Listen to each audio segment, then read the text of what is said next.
आता नुकतीच मकर संक्रांती झाली आणि मकर संक्रांतीकडे आपल्याकडे कशी मस्तपैकी भोगीची भाजी तयार होते त्याच पद्धतीची गुजराती लोकांकडे उंधियो तयार होतो। तो उंधियो मला खूपच आवडतो, म्हणून म्हटलं चला आज किचनमध्ये मस्तपैकी उंधियो पुरीचा बेत करूया।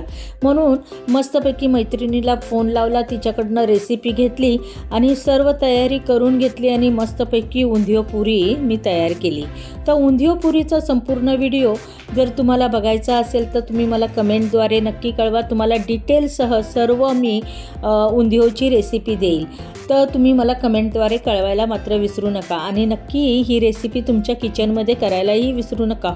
खूप सुंदर आहे, चवीला ही गोडसर अशी भाजी असते, कारण तिखट हे त्यामध्ये नावालाही नसतं। अतिशय कमी प्रमाणात मी हिरव्या मिरचीचा वापर केलेला आहे। काश्मीरी लाल मिरची जी तिखटाला खूपच कमी असते अशा मिरचीचा वापर ह्यामध्ये केलेले आहे। उंधियो पुरी करून